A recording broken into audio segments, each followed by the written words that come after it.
We cover many serious issues in this podcast. This discussion may contain reference to domestic violence, sexual violence, violence against children, suicide, drug use, or graphic depictions of death or dead bodies. It is not suitable for all audiences. Tonight on Unsolved Mysteries Rewind, two friends get together to discuss episodes of their favorite television show, Unsolved Mysteries. Will they find answers? Will anyone care? You may be able to solve a mystery.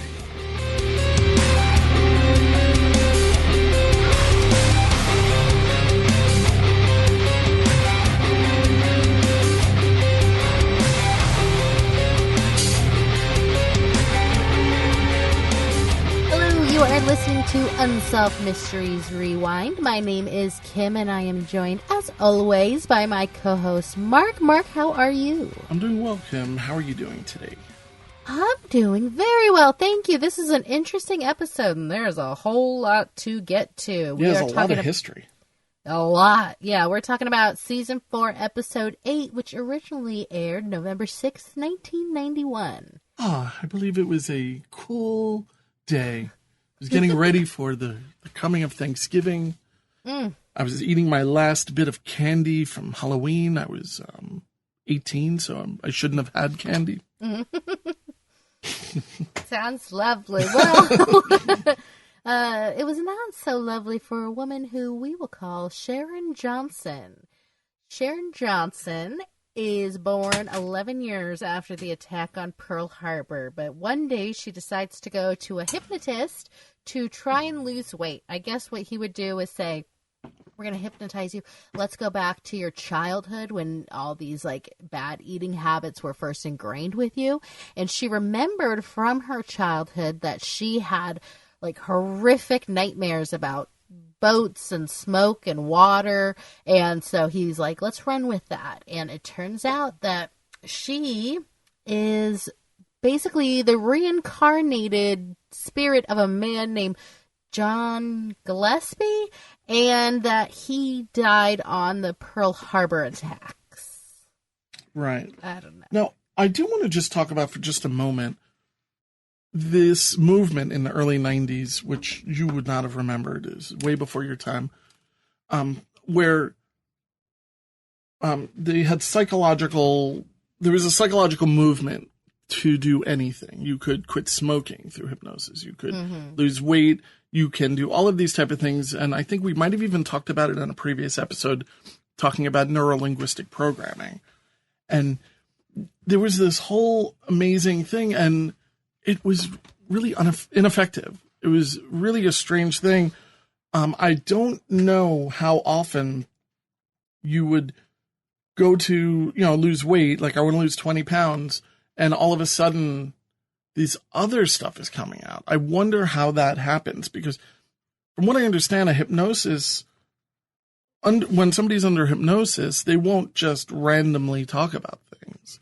It needs to be led to a certain topic. Mm-hmm. So I'm just kind of curious how it seems a little bit weird. There's a lot of things weird about this hypnotherapist, as well as the woman involved, but I'm going to give them the benefit of the doubt and say that Dr. I don't know if he was a doctor, maybe Dr. Frank Baranowski. Sorry. No. We're just going to say that there was no leading the witness, so to speak. Yeah, and that does come into question a little later. But what I find the most perplexing is that 6 months after she starts having these reoccurring nightmares and deciding that she was somebody who was on the USS Arizona when it got bombed during Pearl Harbor, she goes on a Hawaiian vacation with her hypnotherapist and his friends. You heard that right. She went with them. And I have to wonder, was there a relationship? We don't know. I don't know if you know. But also, there are other treatments with these kind of doctors. I know somebody who was afraid of flying. So what part of the treatment was to fly with a group of people who are all afraid of flying, which, of course, to me, just as somebody who hates to fly, I hate to say it sounds a little bit like a sitcom. Because, oh, my God. the amount of tension could be cut with a knife. Oh my God, that sounds absolutely awful. The last thing I want to do with my flight anxiety is just congeal myself with a bunch of other people with the same kind of anxiety. Like, no, thank you. I need calm energy. Yeah, and I also heard stories of people who are afraid to use restrooms in public, and we're not saying that these aren't legitimately things that people have fears of. But they have groups where it might be kind of silly to some people, but, fears are fears. And, they literally go together to the bathroom. And it sounds crazy on paper, but it is kind of what it is. And it's a reality out there. So I have to wonder, was this one of these type of things where Dr. Frank would create a trip? It's like, hey, you know what? We're doing a trip. It's only $15,000, Yeah, I mean, that makes the most sense that she's with some like-minded neuroses, but they specifically described it as a vacation with her hypnotherapist and his friends, not like other patients. But anyway, she is in Hawaii, and it's weird because she's like, oh, that hotel never used to be here. Oh, I know my way around town, but she's never been to Hawaii before. So she visited the Pearl Harbor Memorial, which is where you're like standing over the USS Arizona. Because it got sunk, and she was just hit with this wave of anxiety. And apparently, from what I read, that she actually, when she got closer, she kept saying, like, I don't want to die, Sam, I don't want to die. And, oh my God, they're drowning, Sam, oh my God. And Sam is a boy from Omaha, Nebraska, who did perish because of the Pearl Harbor attacks. Wow. Yeah, it's very interesting. I found this is the whole reason for this season. This is the reason I picked this episode, was because of this past lives. I thought it was really cool. Yeah, I mean, what is your opinion on that? What are your thoughts about past lives? I mean, if you can even put it into words, it's one of those really complicated things. No, I've been thinking about it a lot lately. So I'm pragmatic. I believe probably 85% of my being that it's not really a thing, but 15% of me that like believes in magic and stuff, like I want it to be a thing. It makes me excited to think about. And I know that they say when you're little is when you're most like in tune with how you died in a past life, because it's like so fresh in your mind. And when I was little, nightly I used to have a nightmare of plummeting to my death in an elevator. Oh my God. And that like hit something with me. Jeez. I know, it was the worst. Even now when I'm in an elevator and it gives like a little jostle, like it scares me so bad. But I'm like, is that how I died in a past life? Like it's just so exciting to think about. When I'm in an elevator with my son, what he'll like to do is jump up and down. Oh, and I just look at him like, such a dick. Because he knows I hate it. I would lose my mind. Yeah. I was just like, oh my God, there's like 5 more floors, But yeah, that's a horrifying, I mean, I couldn't imagine. That type of drop. I don't like roller coasters. I don't like these kind of drops. So what about you? Do you have a fear of those kind of things? Well, okay. So I kind of tried to do like an immersion therapy thing, exposure therapy, and like expose myself to it. So I went to the Tower of Terror in Disneyland when I lived in California, which is a ride where you are supposed to be in an elevator and you drop like 12 stories to the ground. I believe it's the Twilight Zone now. But yeah, it is the Twilight Zone. So I went and I did that, and it scared the bejesus out of me, but I did it like a few times. I don't still have that nightmare, so I guess that's good, but I mean, I don't love elevators. That's interesting. It's just, I think that maybe those are hints to kind of a past life and, the fears that we have. And well, what's your stance? I'm pretty much, I'm in the same camp, but I would say that I'm pretty much 95% sure it's all hooey. Mm-hmm. But that 5%, I'm 100% convinced that it's real.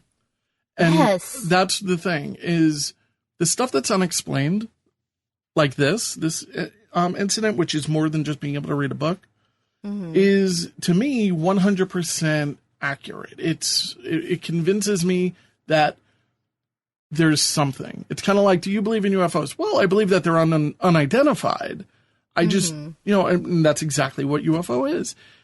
Is it something that's unidentified? So yeah, I believe that there's definitely something beyond what we understand, of course. I don't believe that we die and we're like plants and we just perish. I used to believe that, but I think it was more out of not wanting to deal with the bigger idea, maybe. It's kind of a childish stance to just say, well, that's it. You die. It's almost, there's a comfort there, right?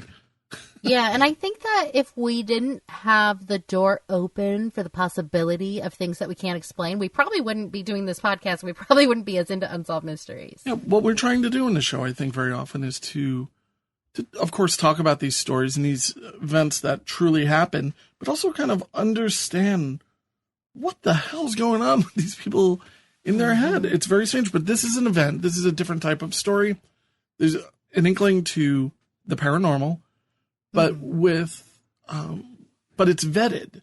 There's accuracy in what had happened, what was perceived, and I think that's great. Yeah, me too. Well, okay, so after she had that freak out on the USS Arizona, she returned to her hotel room and she asked Dr. Frank, to hypnotize her. And he's like, okay, take me, you're being hypnotized. Take me back to when you were a 12-year-old. And what's your name? And she's like, John Gillespie. And he's like, where are you from? And she's like, Omaha, Nebraska. So she is channeling John. Yeah. So they walk John through his life and he begins recounting the events of Pearl Harbor. And it's really cool. So he's just minding his own business, December 7th, doing his thing. And then he's like, oh my God, bombs are dropping. Those aren't our planes. Everything's on fire. And you hear her hypnotized session, and it's so creepy. Yeah, I'm really happy that they had a recording of the session.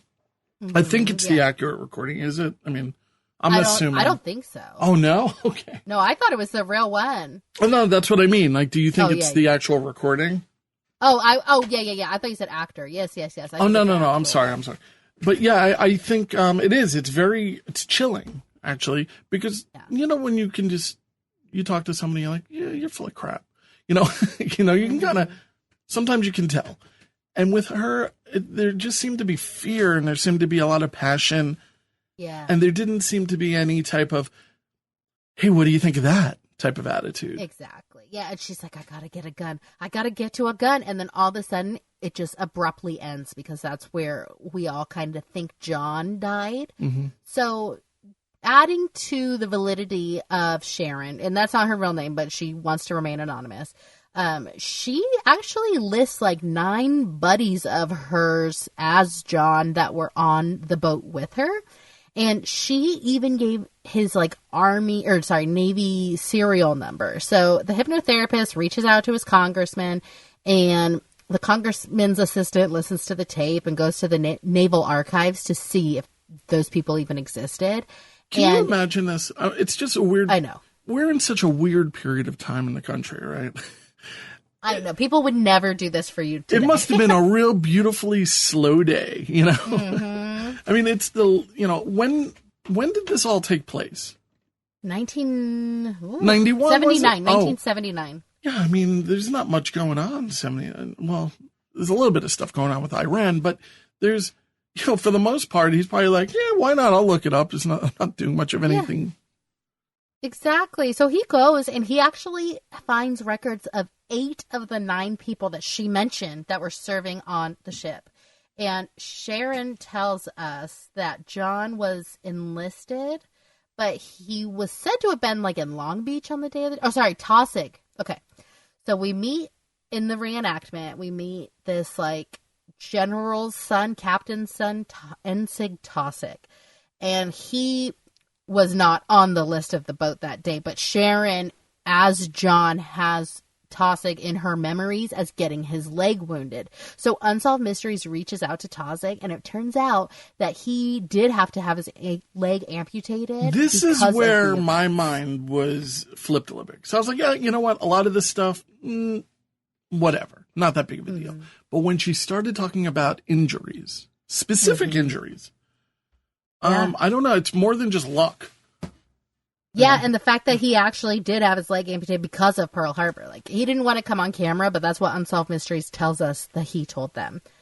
So the name John Gillespie doesn't actually appear on any of the ship's rosters. But keep in mind, this thing was getting bombed pretty heavily. And also, in the backup, like, naval warehouse, there was a fire. So a lot of records have been lost to time. Mm-hmm. But what Sharon tells us about John Gillespie is that he was born in 1921. He's from Omaha, Nebraska. He's a junior, so he's son of John Gillespie Sr., and his grandpa's name is Harry. Wow. But he goes by Red. Red. I love that guy. Yeah. I love the name. Just anybody who's called Red, I love them. Oh, okay, in your book. Yeah. So Frank found census records from 1899, and there was a John Gillespie Sr. who was born to a Harry Gillespie. Mm. So we meet the author of a 1986 book called Practical Guide to Past Life Regression, Florence W. McLean. And she says that she's not really sure about Dr. Frank, that he kind of is known for guiding people a little bit in their hypnosis. She says he doesn't let them drive, like he drives what they remember. And he is a very fast talker. He can't make eye contact. Like, he's darting around all over the place. So he's an interesting character. But they decided to take polygraphs, proving that they're not making anything up. And we all know polygraphs aren't foolproof. Definitely roll my eyes at them. But well, I kind of rolled my eyes at at Sugar. Oh, my God. Can I know. So well, I'll tell you off the air, actually. My wife made up a funny nickname for her. Oh, I can't wait. So Sharon is under hypnosis, and she says that John has a little Hawaiian lover named Sugar. And she drew a composite sketch, or had a composite sketch drawn of Sugar. And we kind of leave Unsolved Mysteries almost looking for Sugar. Like, do you recognize this person? Because maybe that'll add validity to the story. And she looks so nondescript, the Sugar. And if this is all real, and I'm buying this 100%, Sugar would be like a nickname, no? I'm thinking. Like Baby. Yeah. I mean, that's just what I would I've think. never met anyone named Sugar. Me neither. But they do grow like a lot of sugar in Hawaii, so maybe that's something. I don't know. So I have a really, really out there theory about all of this. Hit me with it. All right. Have you ever looked into the possibility of things that exist in a parallel universe? Ooh, no, but I love it. So for people who might not know what a parallel universe is, it's kind of, if you think of our universe in dimensions as being broken up like a cartoon cell, each cell has a different layer, a different reality, a different existence of that particular moment in time. And some people can discuss linear time this way, and some people, it's kind of like looking at something from an X and Y axis. Well, if you can go that way and look at the different aspects of time linearly, then you can also look at things as having a multi versions of it, a multiverse. It's kind of like a popular theory. So anyway, let's just say that is a reality that's very similar to ours right now, and maybe Mark and Kim are doing a podcast, but instead it's about, America's Most Wanted. America's Most Wanted, right? And there are slight changes and there are slight differences, and these are, this gets all like, it's a mixture of metaphysics and it's a mixture of actual physics, and the whole aspect of light bending. And there's all of this. There's this guy called Bend Light, I think that's his name, and I have to put a link to that, who I interviewed a long time ago, where he talks about this and he shows some form of evidence that he feels as though really kind of proves that this is real. And is it possible that sugar is real, but just not in our reality? Maybe she died at birth, or maybe she lived somewhere else, and maybe Gillespie, maybe he died in our dimension, but over there he lived. Is it possible this is a collapse of dimensions on some level? Because that's the way you also describe a lot of paranormal sightings, and a lot of the way we talk about intelligent hauntings, and also, I'm trying to remember the name of it, but basically a projection of a haunting where it's just the caught energy. So it's really where all the dimensions kind of collide, and sometimes there are leaks through. Now, we also know that there was a lot of strange testing going on during World War II. Pearl Harbor was a very strange event, but we know that Nikola Tesla did a lot of very strange things. You can look up the Philadelphia Project, where he, in theory, he tried to make a ship disappear, vanish, right? Now, he was trying to his hope was to make it disappear off of radar. And in theory, what he actually did was he sped up all of the molecules to the point where it physically vanished. And when it came back, it wasn't accurate. It wasn't like all the people were insane or dead. And it was a really kind of a crazy thing. Anyway, this is all conspiratorial. This is all like really out there stuff. But when we're talking about these big events, very dramatic events, and we're talking about her having a remnant of a past that is somewhat accurate, it just makes me think about, why not a parallel universe that this could have happened. It's another timeline, dimension B, people call it all types of things. Wow, cool. Yeah, no, I had never thought about that. Is it possible? I think absolutely. I think everything's possible. One thing I do know, though, is that on the USS Nevada, which is the ship that John Gillespie was supposedly on, there is no record of him having died. There was 50 men who died during the Pearl Harbor attack, and he is not on that list. And we'll post that list on the Facebook page, Unsolved Mysteries Rewind Podcast. But also, let us know your theories about alternate timelines and stuff like that. It's very interesting. Yeah, I mean, there's so many theories. It's wonderful. I love the fact that these type of things bring up all of that cool conversation. Because where else can you talk about true crime and alternate dimensions? I don't know too many places, Kim. Seriously, and aliens and murder. Yeah, seriously. I think if I hang out in my 7-Eleven long enough, there'll be a guy who walks in who just starts talking about this stuff. But you know what? He smells a little bit. So this, you can just download it. You can listen to it on your commute. And you can't smell us at all. And thank you. Lucky stars for that.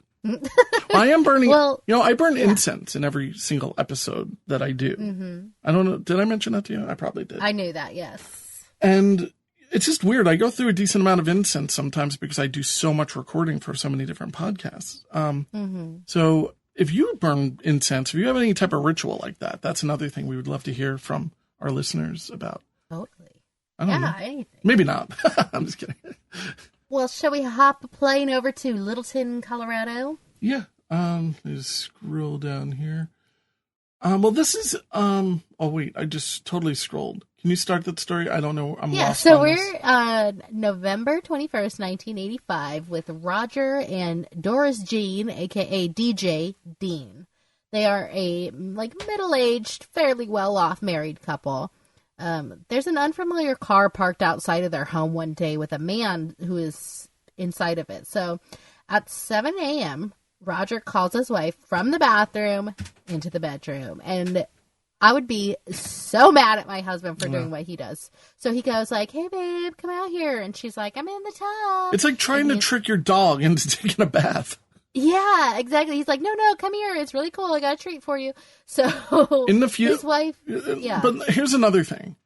So she's in the bathroom, right? If he was like, run, maybe there's no other way out. Maybe she would, if he has a gun and she tries to run.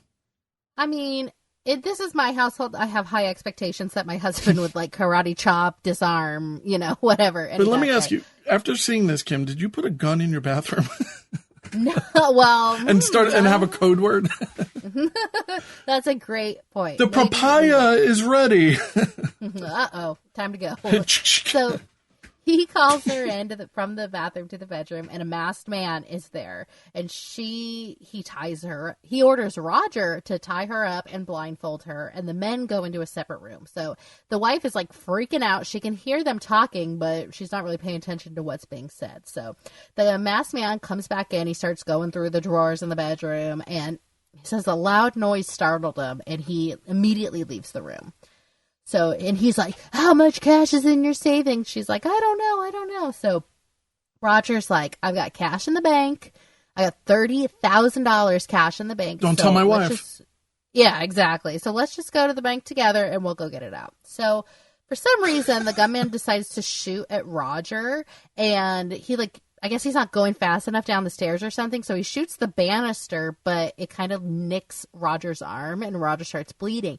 Now, at this point, it's a little different from what Unsolved Mysteries tells us, but according to the Colorado newspapers I read, Roger starts running. He attempts to flee after he gets grazed by the bullet. And so the guy, the masked guy, shoots him 5 more times. He empties his gun into him. So then he chases a bleeding man out of the house in 7 a.m. on a Wednesday morning. And I don't know. I just thought that would grab some neighbors' attention. But yeah, Roger I would say just shooting alone. I mean, you can, if somebody fires a gun, if it's accurate where they lived and the type of neighborhood, it's a regular suburban thing. People can hear a gunshot being fired across the street. Yeah, there was kids riding bikes outside and stuff. Apparently, this was very close to a school bus stop. Interesting. So there was a couple kids that were witness to this. So the guy takes his mask off and runs into his car and he peels out. So when DJ, the wife, had heard the gunshots, she kind of hopped downstairs and somebody takes her blindfold off. They call the cops, and she sees Roger's body. So when the cops get there, they notice that Roger had only one hand was tied up with twine, and he was wearing contacts. But upstairs, they found that his glasses were covered in duct tape. So the Sergeant Anthony Spurlock, who's actually now the sheriff of Littleton, he posits the idea that Roger hired the bad guy to kidnap him, take him to the bank, withdraw the $30,000, and then drop Roger off safely so Roger could file a claim saying that he had been robbed, and it's a win-win situation. He gets the money. Oh my God, so it turns out Roger's kind of an interesting character. He had recently he'd recently embezzled $30,000 from his business and put it into his private account. Without his wife even knowing. Without his wife even knowing, allegedly. Yeah. But he's kind of a interesting character. Not the squeakiest clean of guys that we've dealt with. So he apparently was an informant for Denver Police Department because he owned a property that was a local prostitution hotspot. So he would feed information about the Johns who were going to get ladies of the night. And so they thought he might have enemies there, but also he was he was having an affair with his secretary, so unoriginal. So he told DJ, his wife, that the affair was over, but he was with his secretary the week he was murdered. Now, apparently the secretary's son was pretty upset about it, and he matches the suspect's description. So as soon as Roger shot, the secretary abruptly left town, and her son have, to this day, not been ruled out by the police. Wow. So the whole thing is so crazy. It's yeah. It's very strange because, well, like you were saying about the $30,000. What I'm guessing is, well, for one, you don't go to a bank with somebody and take out $30,000. No. So as soon as you walk into the bank, you're like, he's got a gun, Yeah. But unless you're in on it. Unless you're in on it, yes. But I'm thinking that it just means that he would, how does that work? If he's robbed of $30,000, it's not insured money. No, I don't think you just get that back. Yeah, I'm kind of curious. If you go to a bank, right, and there's a gunman, and then you're like, oh my God, he took $30,000 of my money. They don't just credit you $30,000. I don't think so. We're sorry. Here's $30,000. But you know what? There's only one way to find out, Mark. Let's go. No, I'm sorry. Yeah, exactly. But I know it's insured. I know that it's federally backed money. But that's if the bank is robbed. Exactly. I don't think that stands for personal accounts. But, it's interesting because he made a run for his life. So that to me doesn't sound like the actions of a man who's in on it. But you know who would know that you had $30,000 that you embezzled into your account? Maybe the secretary of your business, yes, who you've also been having some pillow talk with, perhaps? Yeah, and the fact of the matter, he did have a relationship with this woman. Yeah. Whoops. Oh, sorry. And there seems to be a lot of things that you dug out that I thought was kind of interesting. So the secretary has never, they keep talking about the possibility that there are other people that it could be connected to. And you found that the secretary's son was really angry about this relationship between Roger and the secretary. Right, supposedly. Yeah, he was pretty angry about it. But they still haven't been ruled out. Apparently, the police, like, to this day, have narrowed it down to 6 people, but they have all refused to give their DNA. But there was DNA from inside the ski mask, which was left there. But you'd think that's kind of where this story ends, and no, it doesn't. It takes a whole different turn. Yeah, it's just the whole thing with the secretary kind of left me kind of... I mean, did they ever, I wonder, explain... The secretary abruptly left after the killing. Left town. And it's just... Did she ever explain why? Like, it just seems really shady to me that she would just leave. I also think that the amount of money we're talking about, do you think it's just one of these things where it just got out of hand? So we're not talking about enough money to really kill somebody in the event that we're talking about. I mean, these are people who seem like they had money to begin with. From what I saw, I definitely think they have money. They kept talking about it was like the ritziest neighborhood. But from what I read on like theories and stuff on Reddit was that maybe when he shot the banister, maybe he wasn't on it, but when he shot the banister, it nicked him. So you can't exactly go take $30,000 off with like a bleeding wound either. And so they're thinking maybe that's when Roger decided to flee because Roger's like, oh, that wasn't in the script. And then the guy was like, he's bleeding and running out in the street. So then he shot him 5 more times. I don't know. And I'm sure as far as like the secretary leaving, I'm sure there's a lot of stuff that the police are not telling the newspaper, therefore are not telling me, you know? So I don't know if they've interviewed her or what. I couldn't find a name, but she's not like charged with anything. It's just all interesting information that's out there. It's very crazy that he also, how he died in the front and all that kind of stuff. It just seemed like it really was something that just went wrong. Like things just did not go as planned. Yeah, it was not a smooth operation by any stretch of the imagination. So they're kind of like living their life. DJ's son and parents died a little before all of this had happened. But, they're kind of, her and her daughter Tammy are just picking up and moving on with their life. So 5 years later, in 1990, they receive a letter claiming to be from the man who killed Roger. And the man demands $100,000. Right. He says he's going to kill Tammy if they don't give him the money. And he's like, everybody else in your family's dead. Don't make Tammy dead, too. It's so messed up. It is so messed up. And it was one of these things where the story just took on another existence. How much time went by before 5 years. 5 years. I mean, just imagine you're finally getting over all of this kind of nonsense. Then the guy hits you up for more than 3 times what the original amount was. Exactly. And I've seen differing reports about how the police think that it wasn't actually the same guy that killed them. It was probably just an opportunist, trying to demand money.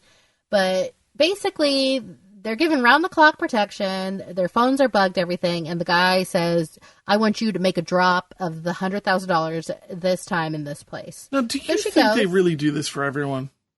No. I think this was a white privilege, out the yang kind of situation. Because the second that they get a threat, her and her daughter are given round-the-clock protection. Now, I'm wondering also, all right, we know that he was an informant at some time. I mean, is it possible they stepped in because they think that this might be linked to somebody he might have ratted out? I mean, it's definitely possible. This guy did have some enemies. Yeah, I mean, definitely seemed like, they really portrayed him as like this kind of sweet guy almost. Sort of sweet, not really. But, and they really left out that whole prostitution part. Yeah, and it's not a good look to be painting your victim, with such a brush. So, sorry, we I guess we do that for them. But we're just talking about the evidence that exists. We're not really, we're not judging anyone. Oh, no, yeah, do your thing. But so Tammy, this little old DJ goes and she makes the money drop, but the money was never picked up. And they keep getting threatening phone calls, so... All we really know is that the suspect was white and approximately 6 feet tall. The police say that they think that the letters are written by a man and a woman working together, which I don't know what that means, but that's the end. I think it's pretty ballsy to go on TV and talk about it, like, while it's ongoing. Yeah. It just, the whole thing, it sounds just kind of made up because it really did just kind of end. Like, there wasn't really any resolution. Nope, not at all. Tammy's 57, living her best life, looks gorgeous on Facebook. DJ is now an 84-year-old woman, just doing her thing. Yeah. Well, good for them. I know, right? Yeah, so I don't know what happened, but they think that it was probably like a family friend who was close and knew that they were going through a vulnerable time that decided to extort $100,000. So with friends like these, am I right? Yeah. So our next story is about an update. Yeah. I did not see the previous story, but they do kind of recap us. Yeah, I didn't either, and I think we should do like we do with all of our update-only stories where we kind of breeze past it, and when it's time to do that story, we'll do it more in depth. Oh, yeah, that's a good point. Just for the interest of time, because we still got a lot of this episode to go. Yes. So, it's 1990, Henderson, Nevada. Police enter the home of Joe Weldon Smith. Now, it's a rental home owned by Frank Allen, who was actually renting his home out to Joe Smith. And he went to go just do like a after they moved out inspection. So this old guy, he's like 71 years old. He's walking along, and Joe jumps out of the closet and chases him around with a hammer. So he's chasing him all through the house. Frank, this poor little old guy, had no time to even like unlock the door because he deadbolted it behind him. So he hops out of a window. Oh my God. Yeah, shatters it, runs to the security because it's like a gated community. Yeah. And he runs to the security. They call the cops. So the cops come inside and they see somebody obviously hiding under a sheet. And they're like, Joe, we know it's you. Come out, come out. And so they go and like kick it a little bit and they take it over. And it is the body of one of the bodies of his two stepdaughters who he killed, ages 12 and age 20. It's crazy. Yeah, he had also killed his wife. All three of them have been strangled and bludgeoned with a hammer. I mean, how does this like, what do you get? I mean, were they all found together? I think two were in one room, and I think the daughters were in one room, and I think the wife was in the master bedroom. It's just like, get out of the house. It's so sad. It's so tragic. So maybe they were sleeping, you know? Oh, Who you're knows? right, you're right. But so 2 hours after the murder, Joe calls his wife's daughter-in-law and says, I didn't do it. You know who did it? My landlord, Frank, 71-year-old Frank. So don't worry about him. I'm going to kill him to avenge my wife and stepdaughters. So they're like, okay. He was charged with actually 3 counts of first-degree murder, and they think that he called the family just to kind of start covering his ass a little bit. So minutes after they aired the first broadcast, because he was on the run, they couldn't find him anywhere. An anonymous tipster called in to say that he was living in a motel in Los Angeles, but by the time that he got there, he had already left. So he was found and arrested at another motel that we get to see a little perp walk. Yeah. And they found multiple IDs on him, including one that he was working for Southern California Edison, which is a light company. So I guess they don't do their background checks down there. And you found the house, which is really a very nice house. It was so fancy. It was not what I was expecting. I don't know why, but he is currently on death row in Nevada. He is sentenced to death for the murder of both the girls. He's sentenced to life in prison for the murder of his wife, and he is sentenced to an additional 20 years for the attack on his landlord. So he is not getting out of jail. No. And, it's one of those things where I'm really glad to see that. I'm really anxious to run into the original story, though. Associate, connect all the dots from this point. But yeah, it's a little bit hard to go backwards. Exactly. And they give us, 2 minutes of airtime about it. And so why take 20 minutes of podcast time about it? But this next story is one of, I thought it was the most entertaining out of all of them. And it really enraged me. I don't know. It got me really mad at this girl. Oh, let's talk about it. I just think, it's basically this Liza Montgomery. She comes into town in Las Vegas, Nevada. It's December of 1990. She's always wearing this kind of fur coat, and she's driving around in a Mustang. And it's like a floor-length mink coat. Yes. She goes and she's kind of basically passing fake cashier checks everywhere. Yeah. And cashier checks are one of those things that it always makes me very nervous whenever I'm dealing with cashier's checks, because anybody could fake these things. I mean, nowadays, of course, you can just do a quick call. Even then, I don't know why you wouldn't make a quick call, but it's easy these days to kind of confirm this stuff, but there's still scams out there, I'm sure. Oh, yeah. Like American Express cashier's checks. I mean, if you're going over like going to Spain or Italy, you grab, maybe $1,000 of those and you go there and it's just as good as cash. I guess, there must be out there counterfeit American Express cashier's checks. Oh, yeah. And people just take them like they're cash, and it's just crazy to me. And this is basically the scam that she was doing back then. She bought another mink coat, jewelry, and she's just basically, she looks the part. She's a total professional scammer. She's pulling up in a relatively nice car, and she's wearing the mink. Yeah, I mean, you don't question somebody who looks like they're part of society, I guess. And she's got, she's just very put together. And they even said, she presented herself very well. Her hair's always done. Nails always done. She had the mink coat. I mean, I thought she was fabulous. But, I mean, you can't be doing this to people. So we're talking everywhere she stops, she's spending, 5 digits on stuff. Right. And, yeah. No, go on. Well, no, I was just going to say that they said that she scammed about 9 stores, totaling over $100,000 in fraud with these bad checks. That is a good scam, though. I mean, think about it. People are just taking you for your word for the most part. I know, yeah. I mean, I guess it pays to be a lady. And that's another thing, all right. Even back then, you write a check and people are kind of giving you a funny look about it if it's more than a certain amount of money. But a cashier's check is a whole different thing. I guess it's less common. It was just kind of crazy. But my favorite part was when she went to go buy furniture. Oh my God, this was so crazy. Please, I'm dying for you to explain it.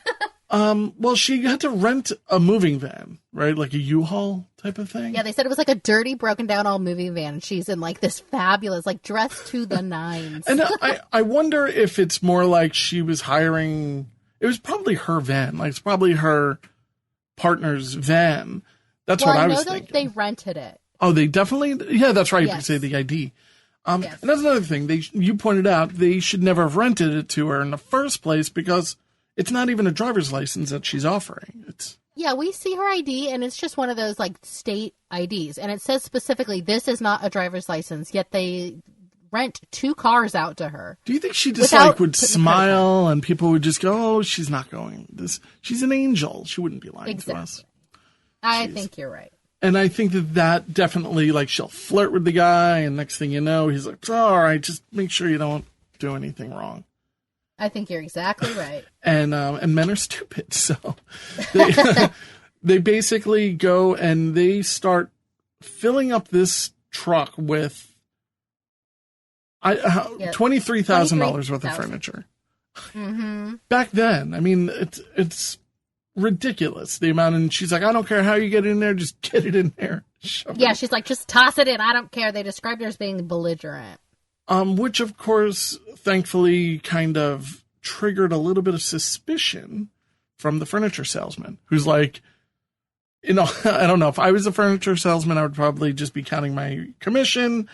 And then I don't get paid enough for this. Right. And then I would think, all right, well, then again, he loses all the commission if it's a scam, I'm assuming. I guess, but I mean, there's insurance, right? Yeah. Maybe it was his store. I kind of got that vibe because his wife works at the store. So this guy, what does he do? Oh my God, he does what you would do. He pulls out his walkie-talkie from 1990, and yes, they had Motorola walkie-talkies that would go several miles, actually. But this was like a 1980s one. This was ridiculous. He hops in his car and he's tailing her. Yeah, and the whole time he's talking with his wife on the other end of the walkie-talkie, and he's like, "She just turned down this way." Over. Now, I'm probably a big whip antenna out the window. He's driving too close. And I bet you were thinking they wouldn't even know I was telling them. This is so preposterous. I don't know how legal this is to just follow somebody. Yeah, I mean, I don't think it's legal at all. But at the same time, how do you prove it? Well, the cops are endorsing it. The cops are like, that. we're a little bit behind you, 10 minutes, 6 if we hurry, and just keep following her, which was crazy. Yeah, which is weird, because there was one time, I was driving Volkswagen Beetle on the LIE on Long Island, and this big Bronco truck, a Bronco from our last story, came and tried hitting me and running me off the road. This is a long time ago. God. Oh, yeah. It's a bright yellow Beetle. It's a different one than I was talking about before. And he and his friend are terrorizing me on the LIE going about 80. So this is like 2000 or something. I did have a cell phone. So I called 911. I'm like, what the hell? I'm slowing down. He's slowing down with me. I'm like, I think this guy's going to like do something. Like, stop right away and get off. There'll be a cop there, blah, blah, blah. It was all about like getting, yourself out of the situation. It wasn't about staying in the situation. Or, and there was a police officer who came, but they probably got away. It's all in good fun. But sure. Nobody got hurt. I mean, he could have killed me, but hey, all in good fun. So, oh my God. I was very surprised that they're like, yeah, keep on her, and what is she doing now? And it's like, he's heading east. Yeah, it's almost like they're like, dude, that's badass. Tell us what happened. Right. It's like, dude, just go back. This is the police's job. Also, This is a big, ugly moving van, right? Why is it that the police can't find it? I know. Well, funny you should say that, because our little furniture detective guy, he follows her and finds that she swaps vehicles with a guy who's waiting in a red convertible. So they just hop out, run, switch cars, and they take off. So the guy follows after them. They come to an intersection, and that's where our bad guys kind of know that the furniture guy's following them. So the van makes an illegal right turn, and the woman gets out, and she goes to yell at the furniture guy. And she's like, what are you doing? And he almost runs her down. Yeah. Yeah, like I was expecting him to run her over. It looked like he was going to, but he's like, oh, now I'm scared of her. So furniture guy, is like, oh, I'm out of here. Almost runs her down. She runs back to the What would have happened or whatever. if he had hit her with his car and all of this came out that she was scamming? I wonder if he would have gotten off. I don't know. I feel like they would have come back on the cops for telling him to like keep in pursuit of her. That's true. I thought he was deputized. Exactly. So now she is chasing furniture guy. So furniture guy is like speeding down this residential street. He pulls over and she just like goes flying past him. Right. And they're lost and the cops can't find her. And the one mistake she made was that she did leave her state-issued ID when she went to go rent one of the vehicles. So we have her picture, and they show it on Unsolved Mysteries. But there is an update. Yeah. She got away with it, and I bet you she made a lot of money from this scam and other scams that she probably pulled off. This was not her first time. No, she was too good at this to just have this be her first rodeo. Exactly. Wow, that mugshot of hers. She needs a haircut. Well, that's what happens in prison. But she pled guilty to theft. Someone ratted her out for living in Hollywood, California under a different name.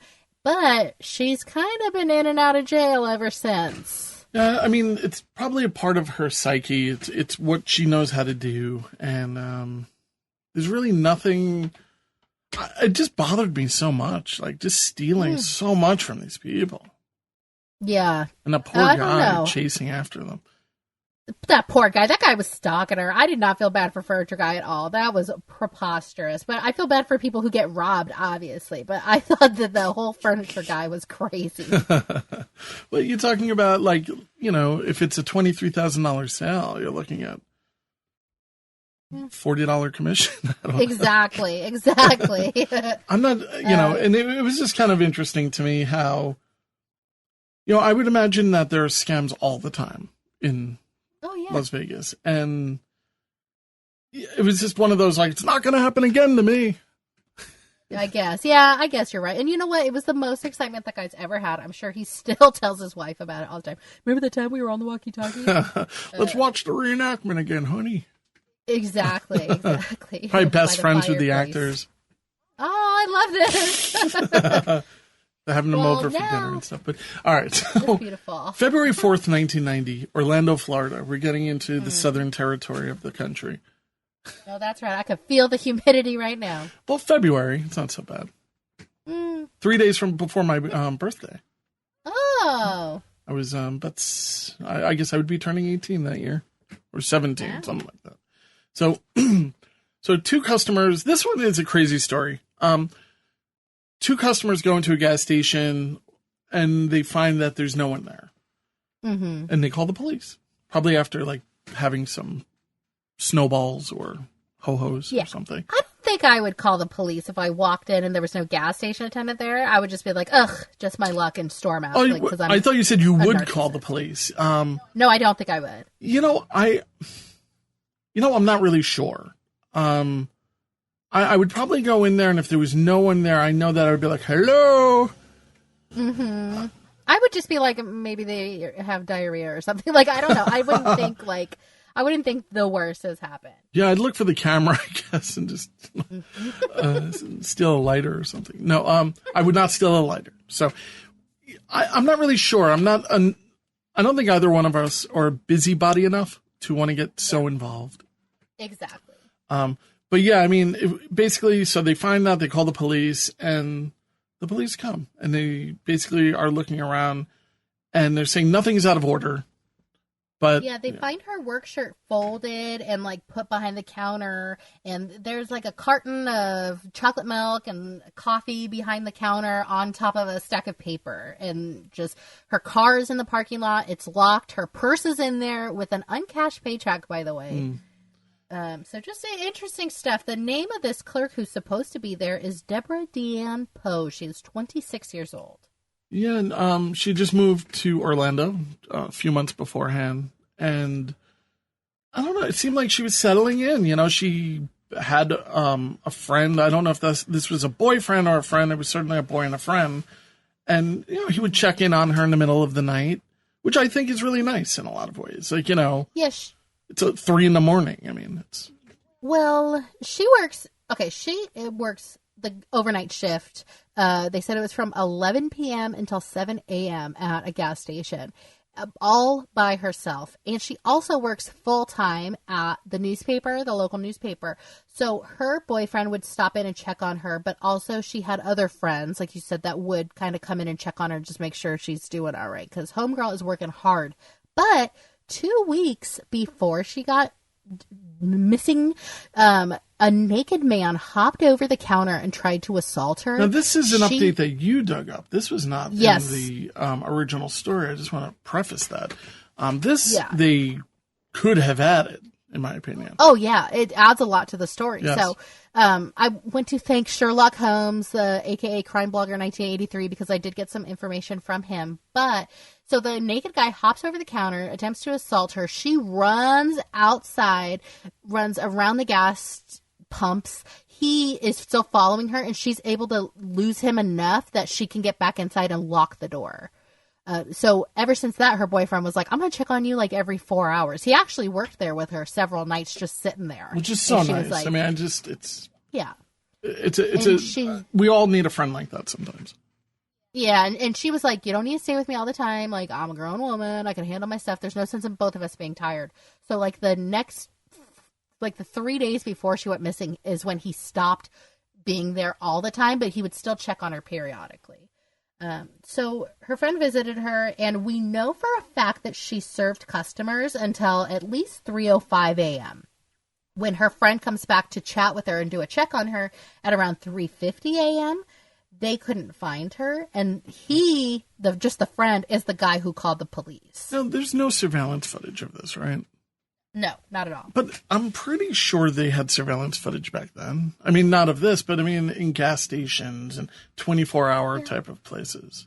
I mean, it's 1990. One would hope, but you know, even if they did have one, it might not be pointed at the counter. It might be pointed at the gas tanks or at the candy aisle or something. Yeah. I don't know. Candy aisle. I don't know. Put down those Twizzlers. That's what I steal. So we find out that actually a lot of young women who work the overnight at gas stations in Florida during this time go missing. In August 1989, 29-year-old Donna Callahan, who was 3 months pregnant at the time, disappeared while working the graveyard shift in Gulf Breeze, Florida. In September of 1989, 36-year-old Darlene Messer was abducted from a convenience store in Lake City, and her body was found in a creek 2 days later. So 3 days after Deborah Poe's abduction, a woman comes forward, she was amazing, to say that she was in the convenience store at 3:30 a.m. Mm-hmm. Now, there was a man behind the counter, and this guy in all the stories is kind of referred to as Megadeth Man. He's this large guy with long hair. He's got like a cross earring, a Megadeth t-shirt. I loved your reference, your pop culture references to who he looked like. Yeah, she describes him as basically Nick from Family Ties. Like, just picture Nick from Family Ties, and that's the reenactor. And she's like, he's got a skull ring and an earring. He looked like Buddy Revell from 3 O'Clock High, if you've ever seen that. I don't know that reference, no. But it's basically Nick from Family Ties. Yeah. Well, I think that maybe ties into, like, satanic panic of the 80s and 90s, like metal panic. Like, oh my God, he was a Megadeth fan. Right, right. Like, he had to have done it. So let me just preface, Megadeth is, they were more of a political band, or are a political band. They're a very good band, but actually they wrote a lot of songs about like alien abductions and all types of New World Order type of things. They were never like on that realm of satanic stuff.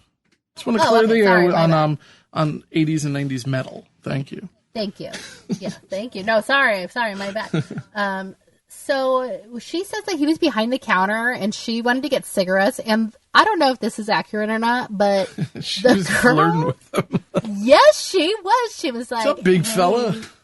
Yeah, exactly. And she's like giving him the eyeball up and down, like, "What are you doing later?" And he's like, "You shouldn't smoke, you know." And she's like, "Okay, whatever." And so Megadeth Man is considered kind of a suspect. Like, they just want to talk to him. Now, here's the thing. He supposedly has a big black van that is airbrushed with Megadeth on the side of it. Nice. Yeah, very 1990s. Big fan. Big fan. Yeah, so why can't police find this guy? He seems like a very easy guy to find. I mean, that's... the whole thing with the Megadeth thing was so strange to me. I was like, I couldn't believe that they actually showed the name and everything. Yeah. Well, it's really weird because a lot of people on message boards, Reddit, blah, blah, blah, they all really quickly excuse Megadeth Man. They're saying, we don't think he was the killer. We think he was like a stoner who just hopped behind the counter, maybe see if he could rob it since nobody was there. Which is totally possible. Yeah, but not likely. And he's ringing up customers. Like, that's crazy. I always wanted to work at a gas station. Exactly. Now he's living his dream, but they can't find him anywhere. So we get kind of an update, but really not really, because we find out that William Alex Wells confessed to killing Donna Callahan. So not Deborah Poe, but Donna Callahan. And he actually led police to her body. Now, he implicated his half-brother, Mark Ritchie, and they're both serving life sentences. But Deborah Poe is still missing. Now, a little other thing I dug up was in March of 2002, police stated that they had a suspect, but they would not identify him publicly. So one of the policemen during a press conference let it slip that they're going to search an area that the suspect lived nearby. So they end up searching and digging in an area near the Chapel Hill Baptist Church. Interesting fact about the Chapel Hill Baptist Church is that is right where her boyfriend used to live. Scott. And he used to actually preach at that church, too. So we're thinking that the policeman maybe kind of let it slip that they were looking at Scott as a suspect. Right. Now, dogs detected the scent of human remains, but failed to turn up anything. This freaks me out every time. It comes up so often when we talk about these episodes where, oh yeah, we smell dead humans, but is there that much of a dead human odor going on in the world where that doesn't... In Orlando, maybe. But that doesn't just kind of strike a chord and call for a bigger investigation? I mean, one would think so, but I'm sure, it's not an exact science when you're dealing with dogs. And a lot of times, like, we dealt with this with Stiffen and Tiflin, Jody Husentruitt, where they said that a body had been there, but there is no body there now. So that's kind of interesting. And it was 12 years after her disappearance that police looked in this area. So Deborah was legally declared dead, sadly, in 1998. No one's seen or heard from her since. And Scott now lives in Campbellsville, Kentucky. Now, before you talk about this final, how he ended up and who he married and all that, this creeped me out to no end. I don't know why. Yeah. Maybe for obvious reasons it creeped me out. But you have a girlfriend who died or vanished or something. Mm-hmm. Well, she's legally declared dead, so I think you could say died. Yes, and so I'm sorry, if you could just go on. Please. I just think it's amazing and it's creepy and it just makes me scared of Scott a little bit. He is now married to a woman named Deborah. Ding. So creepy. And you know what this reminds me of is talk about allegedlys and stuff. But remember that guy Keith who was suspected in the disappearance of Tammy Lynn Leppert?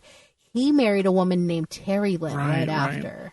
Like, ooh, it's creepy. What does that say about you psychologically? And of course these are all allegedly fan fiction, whatever you want to call it. But it's funny. I was watching this with Betsy, and I go, if I killed you or something, I don't think I would seek out another Betsy. Like, I don't know, because people are trapped in psychological cycles, even if they're unhealthy and they bring people pain.